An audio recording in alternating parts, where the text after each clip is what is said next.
एक बार भगवान शिव और माता पार्वती बैठे हुए थे। दोनों लोग आपस में वार्ता कर रहे थे कि दोषी व्यक्ति को किस प्रकार से सज़ा मिलनी चाहिए। आज कलयुग का समय है, लोग ऐसे ही दोषी समझ करके फांसी दे देते हैं। तो भगवान शिव माँ पार्वती से कहते हैं कि दोष सिद्ध होने तक व्यक्ति को दोषी कभी भी नहीं मानना चाहिए, और जब तक दोष उसका सिद्ध न हो जाए तब तक वह दोषी नहीं कहलाएगा। मित्रों, सनातन धर्म डायरीज में आपका स्वागत है। आज मैं आपको भगवान शिव और माता पार्वती की एक ऐसी कहानी सुनाने जा रही हूँ जो कि अपने जीवन में बहुत ही महत्वपूर्ण होने वाली है। एक बार माता रानी और भगवान शिव पृथ्वी का भ्रमण करने के लिए आते हैं और देखते हैं कि पृथ्वी पर कि सभी लोग जो दोषी है उसको भी सज़ा मिल रही है, जो दोषी नहीं है उसको भी सज़ा मिल रही है। बिना दोष सिद्ध हुए ही व्यक्ति को सज़ा मिल जाती है। तो भगवान शिव माँ पार्वती से कहते हैं कि मैं तुम्हें एक कहानी के माध्यम से इस बात का अवगत कराऊंगा कि आज वर्तमान समय में लोग क्यों ऐसे हैं। तो चलिए आपको बताते हैं कि भगवान शिव कहते हैं कि आपको बताते हैं कि एक कहानी के माध्यम से। एक समय की बात है कि किसी एक राज्य में हरि शंकर नाम का एक राजा रहा करता था। उस राजा के 3 बेटे थे। उसकी ख्वाहिशें थी कि उसका सबसे काबिल बेटा उसकी राजगद्दी संभाले। हर एक पिता की यही आकांक्षा होती है।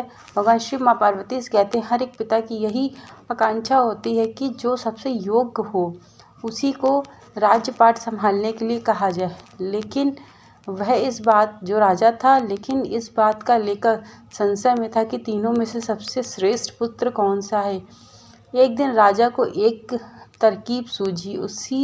उसने उसी समय अपने तीनों बेटों को बुलाया और बेटे, आज मैं तुमसे एक सवाल पूछता हूँ। अगर तुम लोगों के सामने एक गुनहगार खड़ा हो तो तुम क्या करोगे।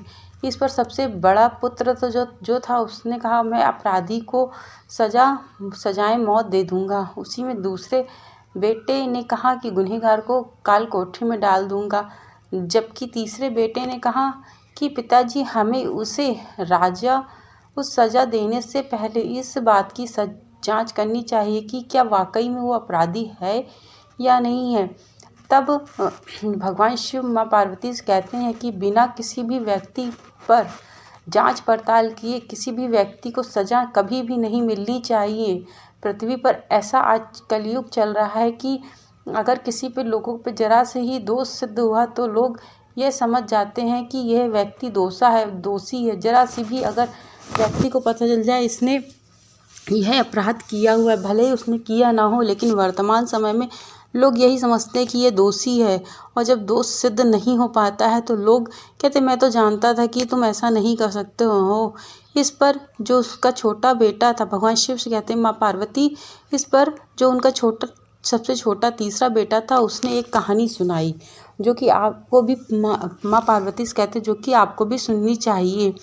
राजा के तीसरे बेटे ने सभी को एक कहानी सुनाई। एक राजा था, उसके पास एक बुद्धिमान तोता था। एक बार उसे तोते ने महाराज से कहा कि मुझे अपने माता और पिता से के पास जाना है। राजा ने उसकी बात नहीं मानी, लेकिन तोता ने हार नहीं मानी। वह लगातार महाराज से जिद करने लगा, मुझे माता पिता के पास जाने दें। अंत में राजा ने तोते की बात मान ली और कहा कि ठीक है, तुम अपने माता पिता से मिलकर आओ, लेकिन वहाँ ज़्यादा दिन नहीं रुकना। राजा ने तोते को केवल 5 दिन की अनुमति दी और कहा, तुम 5वें दिन अपने परिवार वालों से मिलकर लौट आना। इसके बाद तोता 5 दिन के लिए अपने माता पिता के पास चला गया।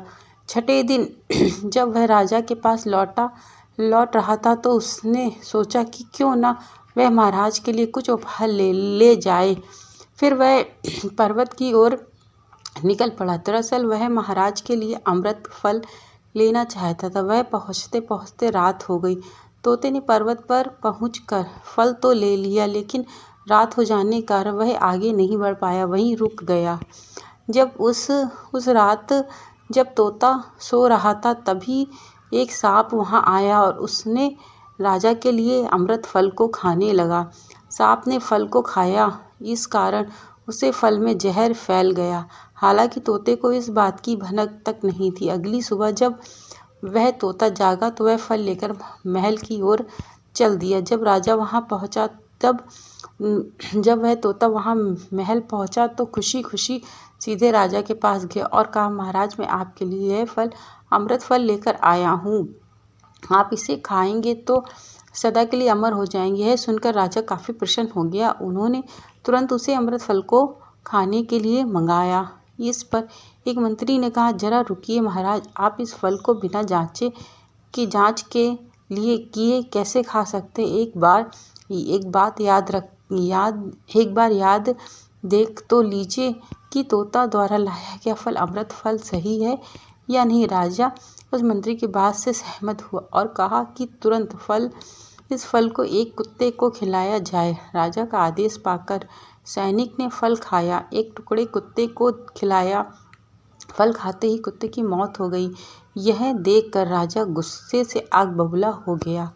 उसने क्रोध में आकर तलवार से तोते के सिर को काट दिया, साथ ही फल को फेंक दिया। कुछ साल के बाद ठीक उसी स्थान पर एक पौधा निकल आया। यह देख राजा को लगा कि यह उसी जहरीले फल का पौधा है।